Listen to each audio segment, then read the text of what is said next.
नमस्कार मेरे प्यारे प्यारे कथा श्रोताओं, मेरा नाम है नमित अग्रवाल। स्वागत है आपका मेरे चैनल कथावाचक में।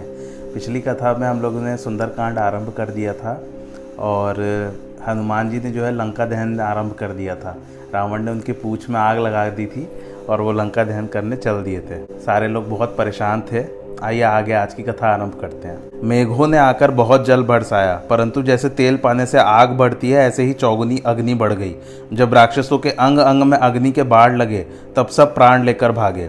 तब रावण ने काल को बुलाकर कहा, बंदर को मार कर लाओ। जब काल पहुंचा तो महावीर जी ने देखते ही उसकी सेना मार डाली और उठाकर काल को गाल में भर लिए। सबको इससे बड़ी घबराहट हुई। तब शिव इंद्र महावीर जी के पास आए और ब्रह्मा जी ने भी भयभीत होकर विनती सुनाई, यमराज को छोड़ दो, एक यही हमारी विनय है, क्योंकि यह परवश होकर लड़ने को आए हैं। यह सुनते ही महावीर जी ने उसे गाल से छोड़ दिया। यद्यपि हनुमान जी का शरीर बहुत बड़ा था, परंतु शरीर में बड़ी फूर्ति थी। इससे वे एक घर से दूसरे घर पर चढ़ गए। सारा नगर जलने लगा, सब बेहाल हो गए। उस समय अग्नि की करोड़ों भयंकर लपटें उठ रही थी। हनुमान जी ने एक क्षण में समस्त नगर को जला दिया, केवल एक विभीषण का घर नहीं जलाया। हनुमान जी ने उलट पलट कर लंका को जला दिया। फिर वे समुद्र में कूद पड़े। अपनी पूंछ को बुझा, श्रम को मिटा, फिर छोटा सा रूप धारण करके हनुमान जी हाथ जोड़कर सीता जी के आगे आ खड़े हुए। हे माता, जैसे श्री राम जी ने मुझे अंगूठी दी थी वैसे ही आप भी मुझे कुछ चिन्ह दीजिए। तब सीता जी ने अपने सिर से उतारकर चूड़ामणि दे दी, जिसे हनुमान जी ने बड़े हर्ष से ले लिया। सीता जी ने कहा, हे तात, प्रभु से मेरा प्रणाम कहना और कहना यदि नाथ 1 महीने में न आएंगे तो मुझे जीवित न पाएंगे। हे कपि, कहो मैं अपने प्राणों को कैसे रखूं? अब तुम भी जाने को कहते हो। तुमको देखकर हृदय शीतल हुआ था, परंतु अब फिर मेरे लिए फिर वही दिन और रात हो गई। हनुमान जी ने सीता जी को अनेक प्रकार से समझाकर धैर्य दिया और फिर उनके चरण कमलों में शीश नवाकर श्री राम जी के पास चल दिए। समुद्र को लांघकर वे इस पार आए। हनुमान जी का मुख प्रसन्न और शरीर पर तेज देखकर सबने जान लिया कि ये कार्य करके आए हैं। हनुमान जी को देखकर सब वानर बहुत प्रसन्न हुए। फिर वे सब मधुवन के भीतर आकर अंगद के साथ वहां मीठे फल खाए। सब रखवाले भागकर सुग्रीव के पास जा पुकार कर कहने लगे कि अंगद ने वन को उजाड़ दिया है। यह सुनकर सुग्रीव को बड़ा आनंद हुआ कि हनुमान जी प्रभु का कार्य करके आए हैं। यदि सीता जी की सुधि न पाई होती तो मधुवन के फल नहीं खा सकते थे। सबने आकर नमस्कार किया। तब बड़े प्यार के साथ सुग्रीव मिले और कुशल पूछी। तब सबों ने कहा, हे नाथ, यह कार्य हनुमान जी ने किया है। इन्होंने ही सबके प्राणों की रक्षा की है। यह सुन सुग्रीव फिर हनुमान जी से मिले और उन्हें लेकर श्री रामचंद्र जी के पास आए। वानरों को आते देख श्री राम जी के मन में बड़ा हर्ष हुआ कि ये लोग कार्य सिद्ध करके आए हैं। फिर दोनों भाई स्फटिक शिला पर जा बैठे थे। वहां जाकर सबने उनके चरणों में सिर नवाया। करुणा निधान श्री रामचंद्र जी प्रीतिपूर्वक सबसे मिले और कुशल पूछा। जामवंत ने कहा, हे नाथ, हनुमान जी ने जो काम किया है वह हजारों मुख से भी नहीं कहा जा सकता। हनुमान जी के सुहावने चरित्र जामवंत ने श्री रामचंद्र जी को सुनाए। उसे सुनकर कृपालु श्री राम जी ने प्रसन्न हुआ, हनुमान जी को हृदय से लगाया और पूछा कि हे तात, कहो सीता कैसी है और अपने प्राण की रक्षा किस तरह करती है? लंका का कितना विस्तार है? हे पवन पुत्र, वह सब कहिए। यह सुनकर महावीर जी बोले, सुनिए। त्रिकूट पर्वत के ऊपर सुंदर लंकापुरी है। उसकी मनोहरता का वर्णन करते नहीं बनता है। उसमें 5 लाख पत्थर और 9 लाख काठ के सुंदर घर है। 7 करोड़ तांबे के, 4 करोड़ चांदी के, 4 ही करोड़ सोने के और 1 करोड़ माणिक के घर हैं। 9 करोड़ सुंदर स्फटिक के हैं और 1000 करोड़ नीलमणि के घर हैं। वहाँ रावण राज्य करता है। वह सब आप जानते ही हो, क्योंकि आप अंतर्यामी हैं। हे प्रभु, रावण के 10 सिर और 20 भुजा है। उसको देवता दैत्य सब सिर नवाते हैं। वहाँ उसकी बड़ी प्रभुताई है। हे प्रभु, वह भय त्याग कर राज्य करता है।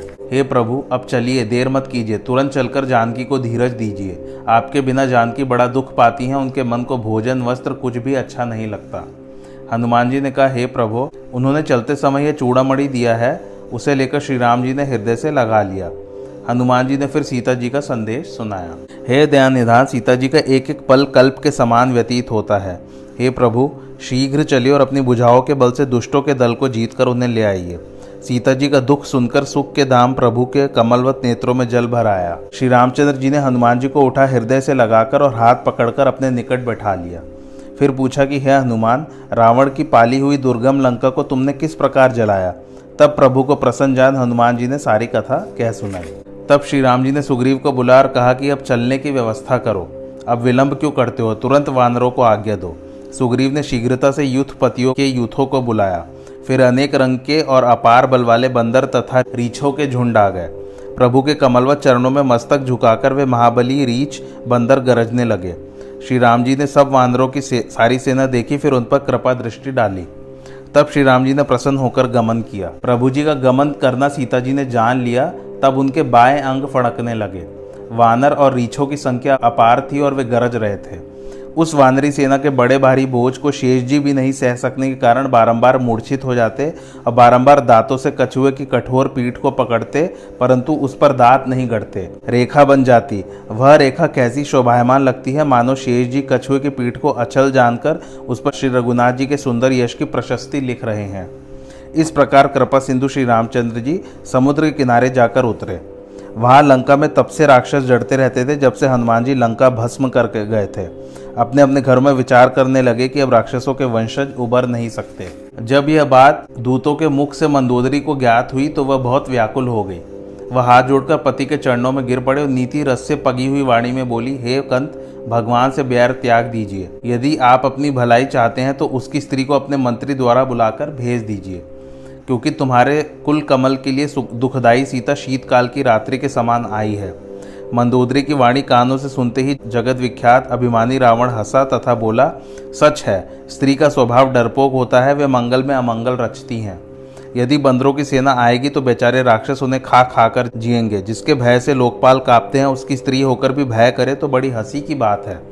ऐसा कहकर रावण अपने हृदय से लगाकर बड़े अहंकार के साथ सभा को चला गया। सभा में बैठते ही रावण ने मंत्रियों से विचार पूछा कि जो उचित हो सो कहो। अतिकाय राक्षस क्रोध कर बोला, हे रावण, आप कृपा कर मुझे आगे दीजिए, अभी सब पृथ्वी मनुष्य और वानर से हीन कर दूं। तब काम रूपी मेघनाथ बोला, दादा, मेरा प्रताप सारा जगत जानता है कि मैंने बड़े लड़ने वाले ब्रह्मा, विष्णु, महेश को भी अपने वश में कर लिया है, फिर नर वानर की तो बात ही क्या है। यह सुनकर कुंभकर्ण के बेटे महाछली पाखंडी कुंभ और निकुंभ बोले, हमारी प्रभुताई सब जानते हैं, सब देवता हमारी कृपा दृष्टि की इच्छा करते हैं, देखते ही ऊंचे आसन पर बैठाते हैं, हम वानर और मनुष्यों को कुछ भी नहीं गिनते। यह बात सुनकर लोभी महोदर बोला, जो अनगिनत करोड़ों नर वानर आए तो भी मैं उन्हें खा डालूंगा, तब मेरी झोली भरेगी। तो फिर हजारों लाखों वानर किस लेखे में है? हमारे देखने से पृथ्वी में सर्प घुस जाते हैं। यह वार्ता सुन पाखंडी दुर्मुख बोला, कहो तो दोनों तपस्वियों को छल कर हर लाऊं, फिर पीछे जो चाहो वह करना। यह सुनकर कपटी मकराक्ष बोला, हम ब्राह्मण का रूप धारण कर कोई जान न सके ब्राह्मणों को जिमावें। हे स्वामी, उसी बहाने छल से राम को बुलाकर बांध लेंगे और फिर आपके पास ले आएंगे। कहो ये कैसा उपाय है? तब उचित समय जानकर विभीषण भी वहां आए और भाई के चरणों में मस्तक नवाया। फिर सिर नवाकर अपने आसन पर बैठे और आज्ञा पाकर यह बोले, हे कृपालु, जो मुझसे बातें पूछते हो तो हे तात, मति के अनुसार हित की बात कहता हूँ। काम, क्रोध, मद और लोभ, ये सब नरक के मार्ग हैं। इन सबको त्याग कर श्री रामचंद्र के चरणों का भजन करना चाहिए। श्री रामचंद्र जी राजा नहीं है, वे समस्त भूमंडल के ईश्वर और काल के भी काल हैं। वे ब्रह्मा, अनामय, अज, भगवान, व्यापक, अनादि और अनंत है। उनसे वैर त्याग कर सिर नवाइए। उन प्रभु की स्त्री सीता को देकर अकारण परम स्नेही श्री रामचंद्र जी का भजन कीजिए।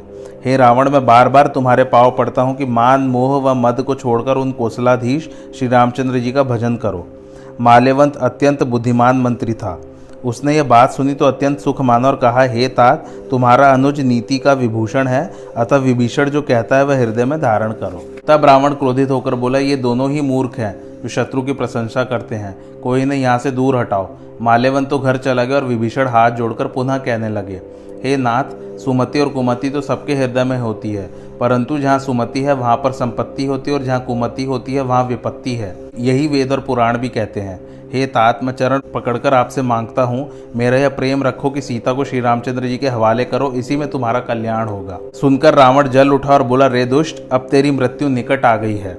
मूर्ख कहीं का, मेरा जिलाया तू जीता है और शत्रु का पक्ष अच्छा लगता है।